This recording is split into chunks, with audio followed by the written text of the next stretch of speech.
Canastra Bro Experience. Essa foi uma aventura que eu realmente não esperava. Tá tirando o fino das pedras, velho.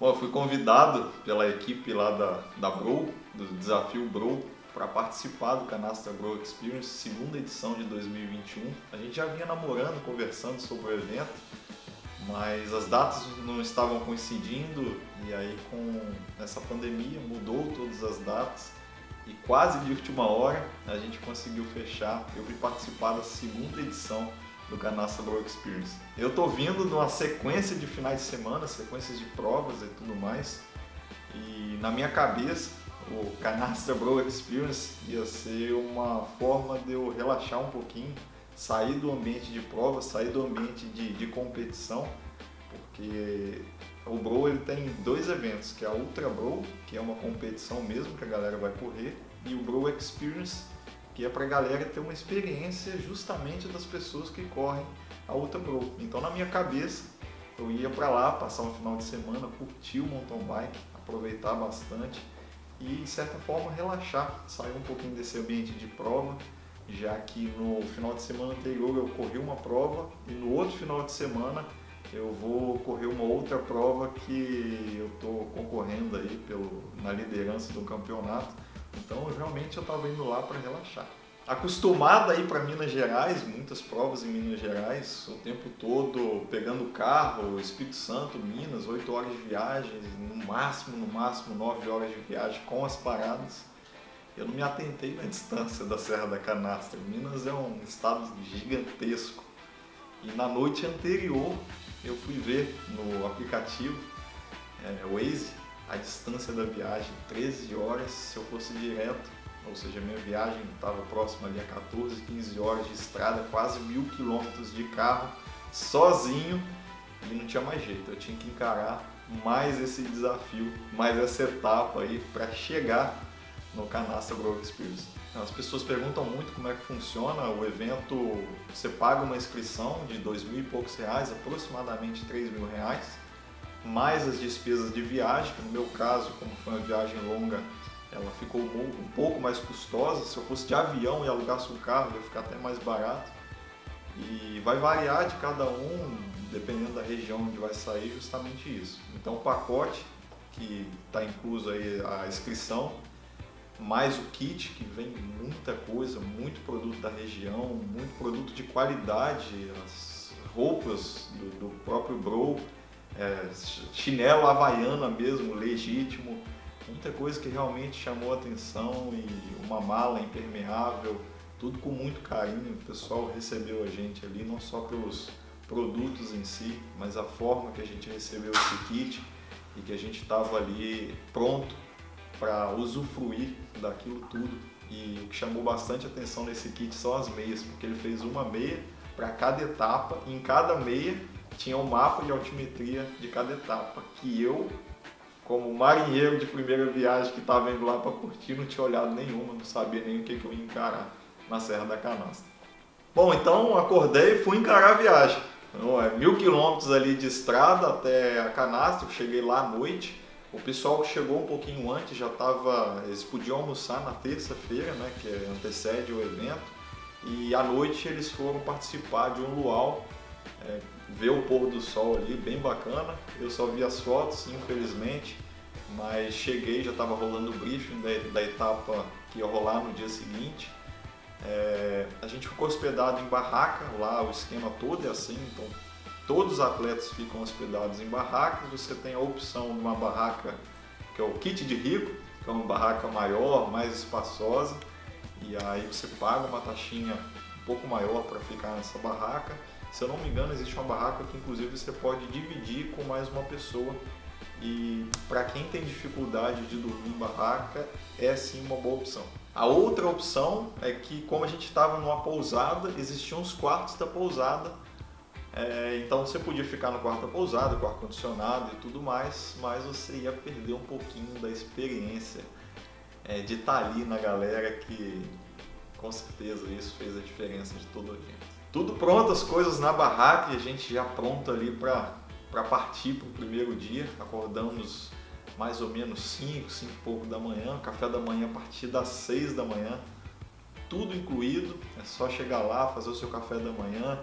O banheiro é coletivo, masculino e feminino, é todo preparado, o pessoal fica lá o tempo todo limpando, mantendo tudo limpinho, tudo para receber a gente bem e acolher realmente a gente, porque são dias muito cansativos, noites mal dormidas, que não tem jeito, você está em barraca, a Serra da Canastra faz um vento à noite e um frio que acaba recebendo a gente ali no meio da noite, né? Então a gente vai dormir, tá tudo ok, e de repente no meio da noite uma ventania que fez tudo voar, fez um negócio realmente assustar ali os marinheiros de primeira viagem, mas o pessoal da Bro já sabia, então eles amarraram todas as barracas e correu tudo bem. Algumas zonas voaram, inclusive a parte ali da largada, onde estava tudo organizado, acabou voando, porque o vento realmente foi muito forte.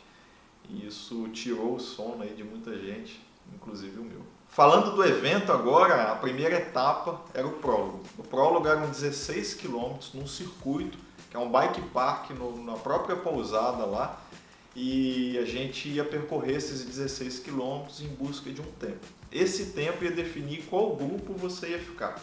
Isso é o mais interessante da gente entender, porque você entendendo isso, você consegue participar de um evento e concorrer ali numa disputa com pessoas do seu nível. Como é que funciona isso? Você vai marcar o seu tempo, então vamos supor, as 30 primeiras pessoas, né, os melhores tempos vão ficar no grupo 1, depois do 31º ao 70º, o grupo 2, depois o grupo 3 e o grupo 4.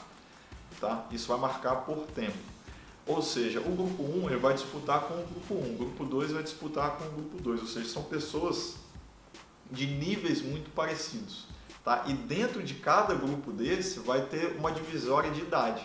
Então tem o sub-40, que são pessoas abaixo de 40 anos, e o over 41, que são pessoas acima de 41 anos. Então dentro de cada grupo existem 2 disputas por liderança para a galera que quer correr aí em busca de disputa. Tá? Então eles vão ter do primeiro ao quinto lugar no over 41, primeiro ao quinto lugar no sub 40, e isso para cada grupo.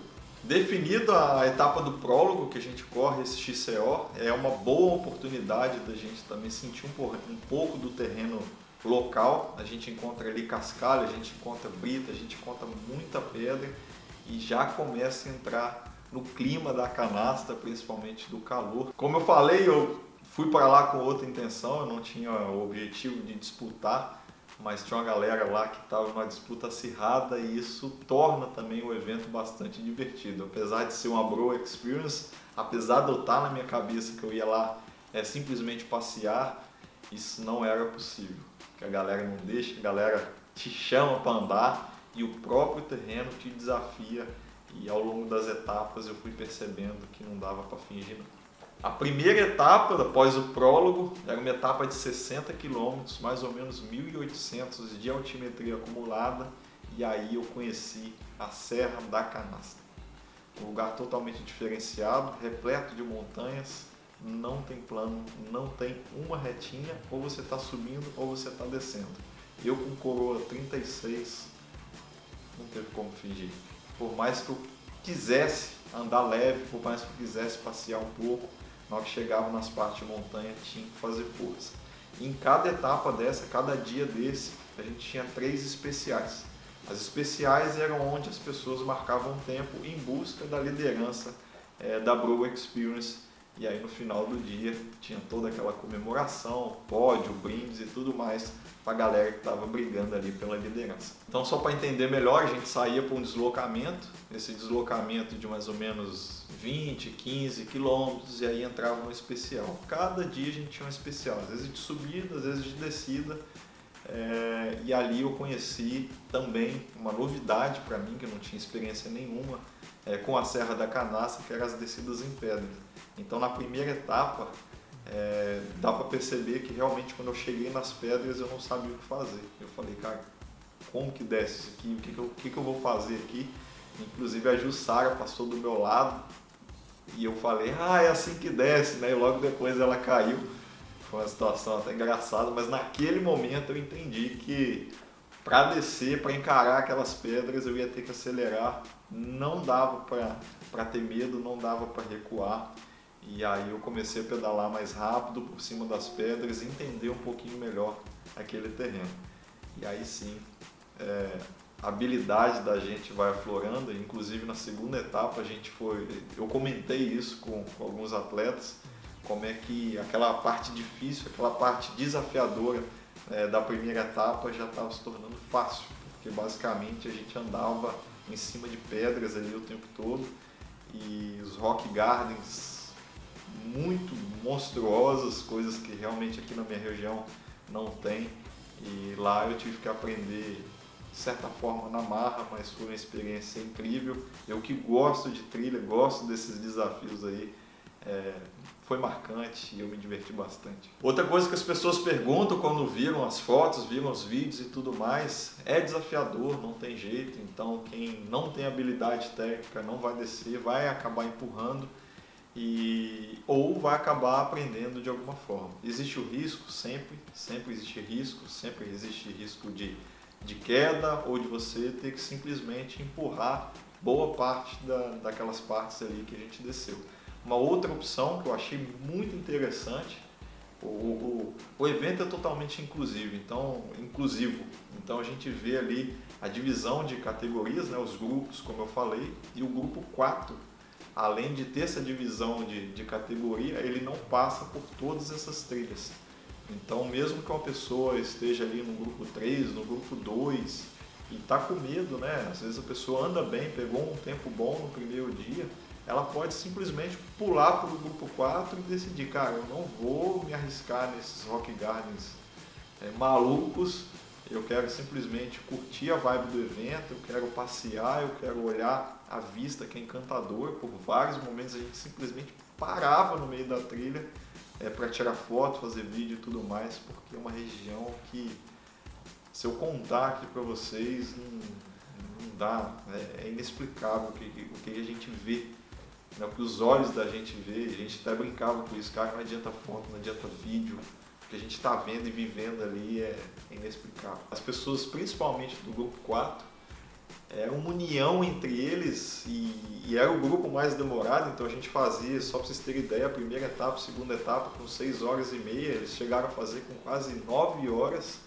e chegavam lá animadíssimos, comiam, participavam do evento, se divertiam, dormiam nas mesmas condições que a gente, nas barracas ali, ou seja, o tempo de descanso deles era menor do que o nosso, e no outro dia estavam prontos para encarar mais um desafio ali, e isso chamou muita atenção. Do primeiro ao último dia, a união das pessoas, a vivência ali no acampamento, que eu falei para vocês que é o mais importante.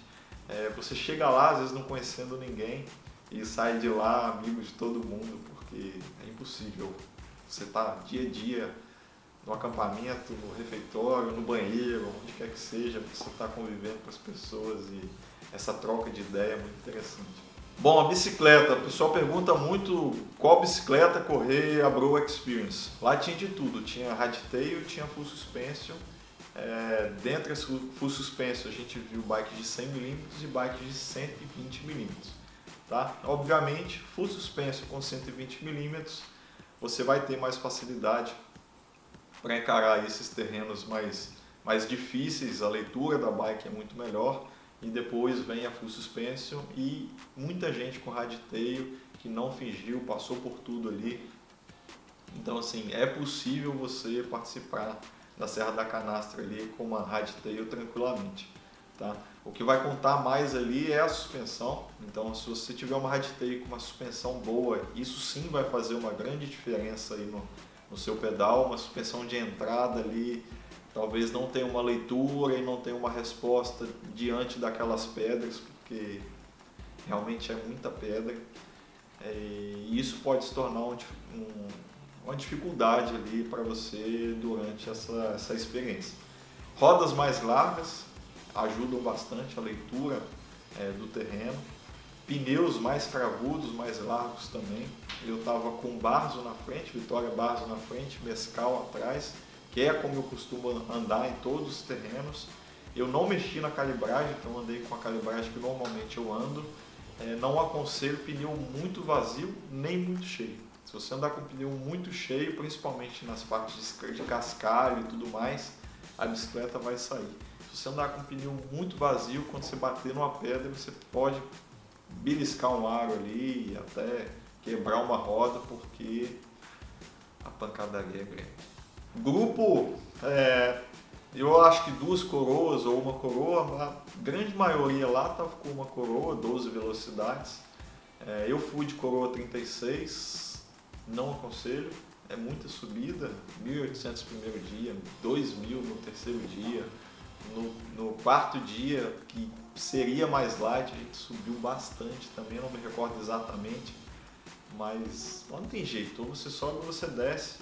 Então uma coroa 36 você tem que estar com preparo ali, porque querendo ou não dá para você andar devagarzinho, você vai ter que fazer força para subir, não tem jeito. No quarto dia, que era o light, tinham subidas lá de 10% de inclinação. Então, uma coroa às vezes 32 ou 34, eu acho que é a melhor pedida. Os próprios atletas e dos staffs é que mudam a fisionomia da pessoa e fazem ela encarar o outro dia ali, porque senão muita gente iria desistir.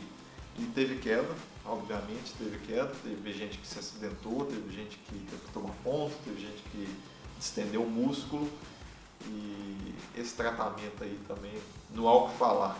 O tempo todo a equipe lá estava pronta para atender e receber os atletas da melhor forma possível. Isso aí era escancarado lá, isso aí não tinha jeito.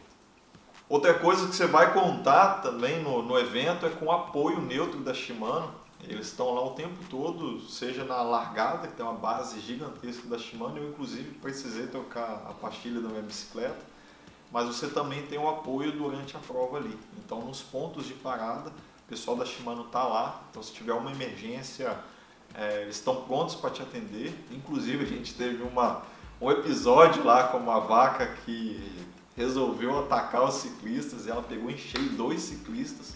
Um quebrou totalmente a roda e o outro quebrou o aro, estourou o pneu e tudo mais. E eles completaram toda a experiência aí da Bro Experience com rodas da Shimano que estavam lá e cederam as rodas para a galera lá conseguir completar o evento. O pessoal pergunta também de alimentação. Alimento não falta, mas é aquele negócio, você tem que se alimentar com o que você está acostumado. Então leve o seu alimento, não fique dependendo só do alimento da organização. Tem gente que faz dietas especiais, então várias vezes a gente parava, essas pessoas nem comiam o que tinham ali, mas eles estão acostumados ou estão treinando para justamente correr provas consumindo o que realmente eles levam, o que eles estão carregando. Mas é uma grande festa, eu aproveitei de tudo, porque tinha churrasco, tinha tudo que vocês imaginarem lá. E no primeiro dia eu fiquei meio assim, não vou comer. Cheguei depois das 6h30 meio cabisbaixo, meio desnutrido, meio desidratado. No segundo dia, pro final, não. Parava no churrasco, comia, bebia isotônico, bebia Coca-Cola, bebia o que tinha lá, porque não faltava não. Se você quisesse comer, você ia comer. Difícil era subir depois, mas fome você não passava não. O ponto mais positivo do evento é a união das pessoas, todos os momentos ali. Eu acho que a gente podia contar com quem a gente estava do seu lado. O Elisa, inclusive, falou uma coisa que às vezes a gente está treinando e às vezes o treinador está do seu lado ali, entendeu? Porque são coisas que a gente às vezes não vivencia no nosso treinamento normal, como eu não conhecia aquele tipo de rock garden. E às vezes ver uma pessoa passar e entender como é a logística da coisa faz a gente crescer como atleta, como biker aí. E eu acho que isso é o que mais me marcou no evento. É a união das pessoas, mesmo competindo, quem estava competindo ali, brincava ali na hora de competir, mas não tinha disso, era amizade ali o tempo todo e amizades verdadeiras, que eu tenho certeza que vão ficar aí por anos e anos aí. Bom, a Bro Experience é isso, algo que eu realmente não esperava, algo que eu fui para relaxar, mas não teve jeito não. Uma baita de uma experiência que com certeza marcou pelo formato do evento, marcou pelas paisagens, marcou pelo local, marcou pelas pessoas, marcou pela organização. Eu participo de muita prova e eu só tenho a agradecer a toda a equipe, a todas as pessoas que participaram de alguma forma aí com o Café na Trilha, acompanhando os vídeos, torcendo lá mesmo eu não estando competindo. E é isso. World Experience, ano que vem a gente está lá. Finge não.